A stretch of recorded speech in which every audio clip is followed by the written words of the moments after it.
Hello and welcome to today's video. In today's video, I'll be sharing the third reason why I decided to sort of switch up my lifestyle and try a different way of eating.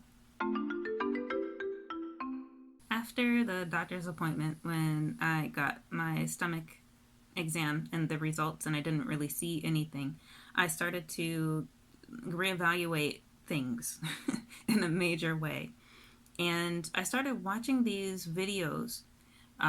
Some of them are good, some of them are kind of questionable, but they started to get me to question things that, for all intents and purposes, are widely held beliefs. For example, a healthy diet ought to include a large amount of carbohydrates. For a long time, I thought something was wrong about that. Just because carbohydrates are sugar and people are suffering from diseases that are caused by high consumptions of sugar. But there's always this idea that it's the kind of sugar that you consume that will dictate, what the body will do with it. If you eat only highly processed carbohydrates, sugars, and things like that, the body cannot do well with those things. But if you eat good quality carbs, then apparently it should be fine. But you'll still have people who look healthy on the outside who are incredibly unhealthy on the inside because they were told that those things were not that bad for them. They feel terrible.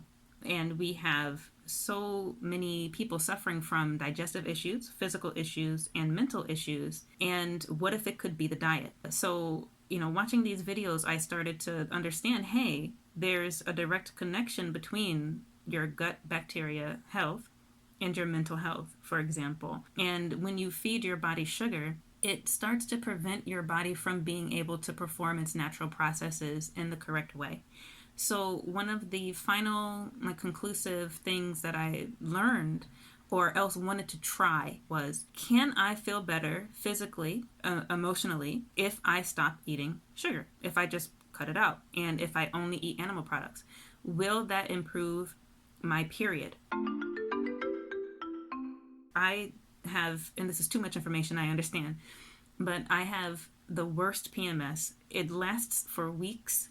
So most months I really only have 1 month of clarity, 1 month that I feel free, 1 month that I feel like I'm myself. I'm sorry, 1 week. There's only 1 week in which I feel like I am myself, like I am Jackie, and I feel capable.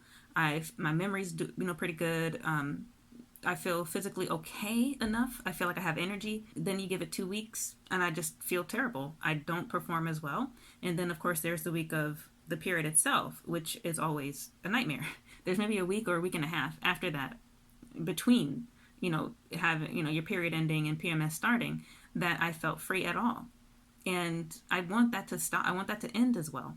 And so is it possible for me to achieve that by just simply making dietary changes? It's something that I can try myself. I can do that experiment myself. So I gave it a try and it worked. That's it. That's the end of the story. So we're told that carbohydrates are okay. We're told that we're supposed to have hundreds of them every day, when in fact, I don't think there's a magic number for every person. But whatever low number allows you to go into and stay in ketosis is your magic number.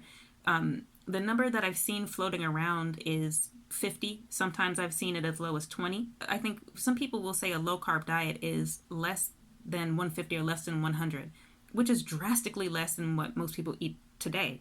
So even if you were to limit it to that, for example, you only have carbs once a day at one meal, and you don't snack on carbs throughout the day. Instead, you snack on, bacon, you eat an egg. After a while, you'll start to not feel hungry. And after a while, you'll recognize that things are just improving for you in ways that you never thought that they would before. Finally, I also want to talk about how I'm doing right now.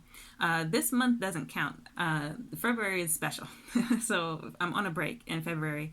I've also taken a break from the channel. I took a step back from doing particular things that would have caused me stress, or that have caused me stress. And I was only focusing on doing whatever it was that I felt like doing, and eating whatever it was that I felt like eating. It doesn't mean that I've just gone crazy. I'm still trying to manage it in a way, but I'm not necessarily denying myself of things that I really want. So if it's been 3 days and I'm still thinking about the same food, then I'll just have that food, for example, in the most responsible way that I can have it. On the other hand, I am trying to find a balance, a way of making it sustainable. The main reason why I feel it's difficult to sustain isn't that I ever felt necessarily bad when I do, when I have cut carbs or whatever down to a low amount, when I have been in ketosis, and when I've been able to basically be a whole new person. That experience in and of itself isn't bad. It's very motivating, actually. But there's one big problem, and that big problem is I live in a society. I live in the first world, and food is everywhere. Food has been my life since I was a child. It's like, where's Jackie? She's in her room. What's she doing in there? She's watching the Food Network. I'm like 8 years old. I'm not kidding you. I would just watch design programs. I would watch Yan Can Cook. I would watch like craft programs and things like that. That's just who I am. And food for me is it's too big of a part of my life for me to just simply change everything in the short term and expect it to last forever.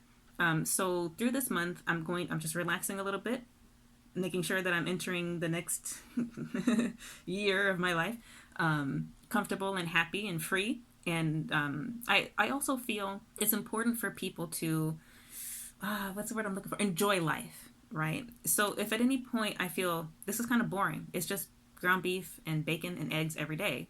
If I want to switch it up, I will switch it up. My whole thing is having a realistic expectation of your behavior, your actions, and understanding that you only have yourself to blame if you purposely do the things that led to that, right? And I've thought that for a very, very long time. And this is just in one way, another way that I'm applying it to myself. My habits and my behaviors are changing enough. And I have adapted to having a new lifestyle. So how do I make it sustainable? That to me is the most important thing. I'd like to thank you so much for watching. I hope you enjoyed the series. If you have any questions, if you have any concerns, if you're thinking of doing it yourself and you don't know quite where to start, I'm more than happy to help. Just leave a question or even advice or anything in the comments, and I'll be sure to read and respond. Once again, thank you so much for watching. I hope you have a great day, and catch you on the flip side.